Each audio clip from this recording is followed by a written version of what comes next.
Welcome back to National Academy. ഇന്നത്തെ ഒരു സെഷനിൽ നമ്മൾ ഡിസ്കസ് ചെയ്യുന്നത് NIOSലെ സീനിയർ സെക്കൻഡറി വിദ്യാർത്ഥികൾക്കുള്ള അക്കൗണ്ടൻസി എന്ന സബ്ജക്റ്റിലെ 15th ചാപ്റ്റർ ആയിട്ടുള്ള പ്രൊവിഷൻ ആൻഡ് റിസർവ്സ് എന്ന ചാപ്റ്ററിനെ കുറിച്ചാണ്. ഈ ഒരു ചാപ്റ്ററിൽ നമ്മൾ എന്താണ് പ്രൊവിഷൻ എന്നും എന്താണ് റിസർവ്സ് എന്നും അത് ഏത് രൂപത്തിലാണ് നമ്മൾ അതിൽ കാൽക്കുലേറ്റ് ചെയ്യുന്നത് എന്നുള്ള കാര്യങ്ങളൊക്കെയാണ് നമ്മൾ ഈ ചാപ്റ്ററിൽ മുഴുവനായിട്ട് നമ്മൾ പഠിക്കുന്നത്. നമുക്ക് അതിന്റെ ചെറിയൊരു ഭാഗം നമുക്ക് ഈ ഒരു സെഷനിൽ ഈ ഒരു വീഡിയോയിൽ നമുക്ക് ഡിസ്കസ് ചെയ്യാം. ഓക്കെ, അപ്പൊ നമുക്ക് ചാപ്റ്ററിന്റെ പേര് പോലെ പ്രൊവിഷൻ ആൻഡ് റിസർവ്സ്, എന്താണ് പ്രൊവിഷൻ, എന്താണ് റിസർവ്സ് എന്ന് നമുക്ക് നോക്കാം. ഓക്കെ, ഒരു ബിസിനസ് ചെയ്യുന്ന ഒരു വ്യക്തിയെ സംബന്ധിച്ചിടത്തോളം അയാൾക്ക് ഒരുപാട് കാര്യങ്ങൾ എന്താണ് അൺസർട്ടൈൻ ആണ്. മീൻസ് അയാൾക്ക് എന്താണ് അൺനോൺ ആണ്. അയാൾക്ക് അറിയില്ല ഈ ഭാവിയിൽ എന്തൊക്കെ കാര്യങ്ങൾ ഉണ്ടാവും എന്നുള്ളതും എന്തൊക്കെ എക്സ്പെൻസുകൾ വരും എന്നുള്ളതും അതുപോലെ തന്നെ എന്തൊക്കെ ലാഭങ്ങൾ ഉണ്ടാവും എന്നുള്ള കാര്യം അയാൾക്ക് എന്ത് ചെയ്യാൻ പറ്റില്ല, ഒരിക്കലും അയാൾക്ക് പ്രവചിക്കാൻ പറ്റില്ല, അല്ലേ?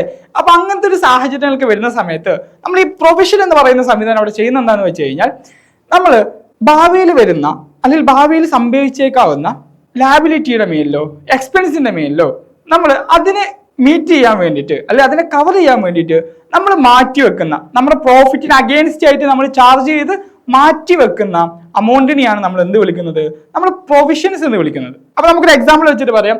ഇപ്പോൾ നമ്മുടെ വീടുകൾ, ഇപ്പോൾ നമ്മളൊക്കെ ഇപ്പോൾ നമ്മുടെ മാതാപിതാക്കളൊക്കെ നമ്മളെ എന്തെങ്കിലും ഒരു ഉയർന്ന രീതിയിൽ പഠിപ്പിക്കണം എന്നൊക്കെ വിചാരിച്ചിട്ടുണ്ടെങ്കിൽ, മീൻസ് ഒരു ഹയർ സ്റ്റഡീസിനൊക്കെ പഠിപ്പിക്കാനൊക്കെ വിചാരിച്ചിട്ടുണ്ടെന്നുണ്ടെങ്കിൽ അവരെന്ത് ചെയ്യും, അവരത് മുന്നിൽ കണ്ടുകൊണ്ട് എന്ത് ചെയ്യും, ഒരു നിശ്ചിത അമൗണ്ട് അവരെന്ത് ചെയ്യും, മാറ്റി വെക്കും, അല്ലേ? മീൻസ് നമുക്കറിയാം ഒരു വലിയൊരു പഠനത്തിനോട് ഇപ്പൊ MBBS ആയിക്കോട്ടെ അല്ലെങ്കിൽ CA ആയിക്കോട്ടെ മറ്റു എഞ്ചിനീയറിംഗ് പോലത്തെ പഠനത്തിലോട്ടൊക്കെ നമ്മൾ പോകുന്ന സമയത്ത് അതിന് വലിയ അമൗണ്ടുകൾ വേണം.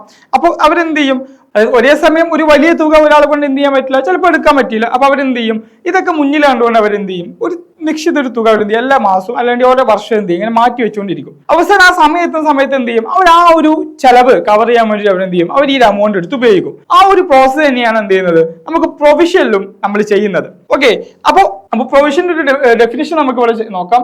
When there are certain expected losses and expenses, these are planned to be managed in advance from the current year's profit or surplus. അല്ലെ, അതായത് നമുക്കൊരു ഭാവിയിൽ ഒരു എക്സ്പെൻസോ അല്ലെങ്കിൽ ലാബിലിറ്റിയോ ഒക്കെ വരാനുണ്ടെന്നുണ്ടെങ്കിൽ നമ്മൾ എന്ത് ചെയ്യും, നമ്മൾ ഇപ്രാവശ്യത്തെ ഈ ഒരു വർഷത്തിലെ ലാഭത്തിൽ നിന്ന് തന്നെ എന്ത് ചെയ്യും, നമ്മൾ അതിനെ കവർ ചെയ്ത് പോകണം, അല്ലെ?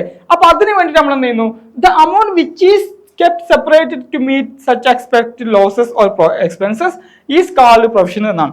അപ്പോൾ ഈ ഒരു ആവശ്യത്തിന് വേണ്ടി നമ്മൾ മാറ്റി വെക്കുന്ന അമൗണ്ടിനെ നമ്മൾ പ്രൊവിഷൻ എന്ന് വിളിക്കുന്നത്. സോ ഒരു എക്സാമ്പിൾ പറയുകയാണെന്നുണ്ടെങ്കിൽ പ്രൊവിഷൻ ഫോർ ഡൗട്ട്ഫുൾ ഡെബ്റ്റ്സ് എന്നാണ്. എന്താണ്, നമുക്ക് കിട്ടാക്കടം മീൻസ് ബാഡ് ഡെപ്റ്റുകൾ ഉണ്ടാവും എന്നുള്ളതിന്റെ പേരിൽ നമ്മൾ എന്ത് ചെയ്യുന്നു, അതിനെ നമ്മൾ പെട്ടെന്ന് ഉണ്ടാകുന്ന സമയത്ത് അതിനെ കവർ ചെയ്യാൻ വേണ്ടിയിട്ട്, ഒരു വലിയൊരു ബാഡ് ഡെപ്റ്റ് വരുന്ന സമയത്ത് നമുക്ക് അതിനെ കവർ ചെയ്യാൻ വേണ്ടിയിട്ട് നമ്മൾ എന്ത് ചെയ്യും, നിശ്ചിത അമൗണ്ട് നമ്മൾ എന്ത് ചെയ്യും അതിൽ നിന്ന് നമ്മൾ ഓൾറെഡി മാറ്റി വെച്ചുകൊണ്ടിരിക്കും. അത് നമ്മൾ അസറ്റുകളിൽ നിന്നോ മീൻസ് പൊതുവെ നമ്മൾ ഡെപ്റ്റേഴ്സിന്റെ ടോട്ടൽ എമൗണ്ട് എന്നാണ് നമ്മൾ എന്ത് ചെയ്യുന്നത്, ആ ഒരു അമൗണ്ടിന് ഇത്ര പെർസെന്റേജ് ഡൗട്ട്ഫുൾ ഡെപ്റ്റ് ആയിരിക്കും എന്നുള്ള രൂപത്തിൽ നമ്മൾ മാറ്റി വെക്കുന്നത്. അപ്പൊ അങ്ങനെ നമ്മൾ എന്ത് ചെയ്യുന്നു, ഓരോ ഭാഗത്തു നിന്നും ഓരോ ലാബിലിറ്റിയെ നമുക്ക് അറിയാത്തൊരു ലാബിലിറ്റിയെ കുറിച്ച് നമ്മൾ കവർ ചെയ്യാൻ വേണ്ടിയിട്ട് നമ്മൾ എന്ത് ചെയ്യുന്നു, മാറ്റി വെക്കുന്ന അമൗണ്ടുകളാണ് നമ്മൾ പ്രൊവിഷൻസ് എന്ന് വിളിക്കുന്നത്. അതുപോലെ തന്നെ നീഡ് ഫോർ പ്രൊവിഷൻസ്, പ്രൊവിഷന്റെ ആവശ്യങ്ങൾ എന്താണെന്ന് വെച്ച് കഴിഞ്ഞാൽ പ്രൊവിഷൻ നമ്മൾ മാറ്റി വെക്കുന്ന എന്തിനൊക്കെയാണെന്ന് വെച്ച് കഴിഞ്ഞാൽ ഒന്നാണ് depreciation, renewal of reduction of the value of assets, a non liability the amount of which cannot be determined with substantial accuracy, അതുപോലെ തന്നെ ഡിസ്പ്യൂട്ടഡ് ക്ലൈം, പിന്നെ specific loss of realisation of an asset or a payment of taxes, അതുപോലത്തെ redeeming the liability and writing of bad debts or doubtful debts or contingent liabilities. അപ്പോൾ ഇത്തരം കാര്യങ്ങൾക്കൊക്കെ വേണ്ടിയിട്ടാണ് നമ്മൾ എന്ത് ചെയ്യുന്നത്, നമ്മൾ പ്രൊവിഷൻ ക്രിയേറ്റ് ചെയ്യുന്നത്. ഓക്കെ, നമുക്ക് നോർമലി നമുക്ക് SA ക്വസ്റ്റ്യനിലൊക്കെ വരുന്ന സമയത്ത് മീൻസ് നമുക്ക് ഫിനാൻഷ്യൽ സ്റ്റേറ്റ്മെന്റ് വലിയ ക്വസ്റ്റ്യൻസ് ഒക്കെ വരുന്ന സമയത്ത് അവിടെ ഉണ്ടാവും പ്രൊവിഷൻ ഫോർ ഡൗട്ട്ഫുൾ ഡെപ്റ്റ് ടു ബി ക്രിയേറ്റഡ്, ഇത്ര പെർസെന്റേജ് എന്നാണ് കൊടുക്കുക. അപ്പൊ പെർസെന്റേജ് ഇപ്പൊ ഡൗട്ട്ഫുൾ ഡെപ്റ്റ് ആണെന്നുണ്ടെങ്കിൽ നമ്മൾ ക്രിയേറ്റ് ചെയ്യുന്നുണ്ടെങ്കിൽ നമ്മൾ എന്ത് ചെയ്യുന്നു, നമ്മൾ അത് നമ്മുടെ ഡെപ്റ്റേഴ്സിന്റെ മേലിൽ അവിടെ എത്ര പെർസെന്റേജ് ആണ് കൊടുത്തുള്ളത് അത്ര പെർസെന്റേജ് നമുക്ക് ബാഡ് ഡെപ്റ്റ് വരാം എന്നുള്ള രൂപത്തിൽ നമ്മൾ എന്ത് ചെയ്യുന്നുണ്ട്, അതിൽ നിന്നൊരു അമൗണ്ട് നമ്മൾ മാറ്റി വെക്കുന്നുണ്ട് എന്നുള്ള രൂപത്തിലൊക്കെയാണ് നമ്മൾ എന്ത് ചെയ്യുക, നമ്മൾ ക്വസ്റ്റ്യൻ അത് കാണിക്കുന്നുണ്ടായിരിക്കാം.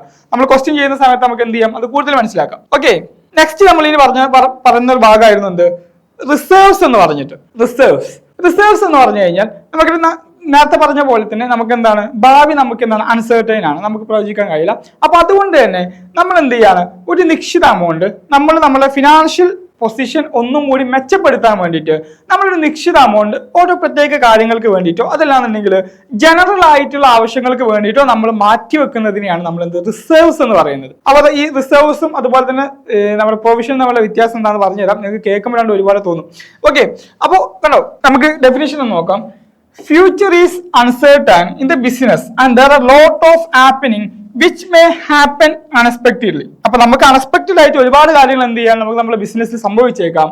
അപ്പോൾ for these arrangements of funds in a well planned manner is necessary. അപ്പൊ നമുക്ക് അങ്ങനത്തെ ഒരു കേസ് വരുന്ന സമയത്ത് നമുക്ക് എന്താണ് ഒരു വെൽ പ്ലാൻഡ് ഫണ്ടിന്റെ അറേഞ്ച്മെന്റ് നമുക്ക് ആവശ്യമാണ്. അപ്പോൾ അങ്ങനത്തെ സാഹചര്യത്തിലാണ് some amount of total earned fund in a year is indeed to set aside as a reserve. അതിന് വേണ്ടിയിട്ട് നമ്മൾ എന്ത് ചെയ്യണം, ഒരു നിശ്ചിത അമൗണ്ട് നമ്മൾ ഓരോ വർഷം നമ്മൾ ഏൺ ചെയ്യുന്നതിൽ നിന്ന് നമ്മൾ എന്ത് ചെയ്യണം, നിശ്ചിത അമൗണ്ട് നമ്മൾ മാറ്റി വെക്കണം എന്നാണ് എന്ത് ചെയ്യുന്നത്. ആ മാറ്റി വെക്കുന്ന അമൗണ്ടുകളെയാണ് നമ്മൾ എന്ത് റിസർവ്സ് എന്ന് പറയുന്നത്. അപ്പൊ ഇതില് ഈ ഒരു പ്രൊവിഷനിൽ നിന്ന് റിസർവ്സിനെ വ്യത്യാസമാക്കുന്നത് എന്താണെന്ന് വെച്ച് കഴിഞ്ഞാൽ reserves are the amount set aside out of profits, അഥവാ ലാഭത്തിൽ നിന്ന് മാറ്റി വെക്കുന്ന അമൗണ്ടുകളെയാണ് നമ്മൾ എന്ത് വിളിക്കുക, നമ്മൾ റിസർവ്സ് എന്ന് പറയുന്നത്. അഥവാ നമുക്ക് ലാഭം ഉണ്ടെങ്കിൽ, കമ്പനിക്ക് ലാഭം ഉണ്ടെങ്കിൽ മാത്രം നമ്മൾ എന്ത് ചെയ്താൽ മതി, നമ്മൾ റിസർവ് ആയിട്ട് നമ്മൾ മാറ്റി വെച്ചാൽ മതി. കമ്പനിക്ക് നഷ്ടത്തിലാണെങ്കിൽ നമ്മൾ റിസർവ് എന്ന് വെക്കേണ്ട ആവശ്യമില്ല. ബട്ട് പ്രൊവിഷന്റെ കേസ് അങ്ങനെയല്ല. പ്രൊവിഷനിൽ എന്താണ്, നമുക്ക് ലാഭമാണെങ്കിലും നഷ്ടമാണെങ്കിലും നമ്മൾ എന്ത് ചെയ്യണം, പ്രൊവിഷന്റെ രീതിയിലുള്ള ഫണ്ടുകൾ നമ്മൾ അവിടെ കാണിക്കേണ്ടതായിട്ട് വരും.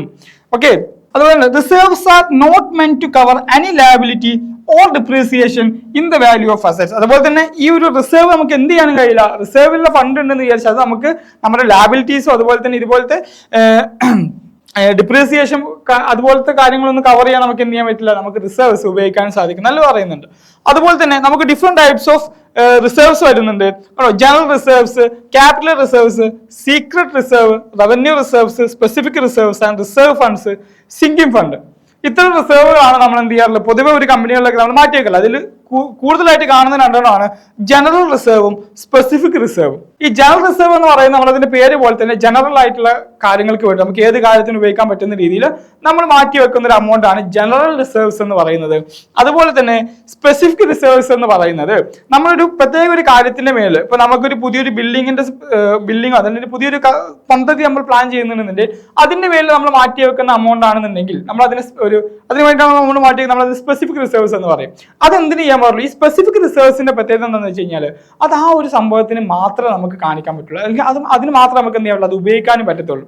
സോ അത്ര റിസർവ്സ് ആണ് നമുക്ക് സ്പെസിഫിക് റിസർവ്സിലും വരുന്നത്.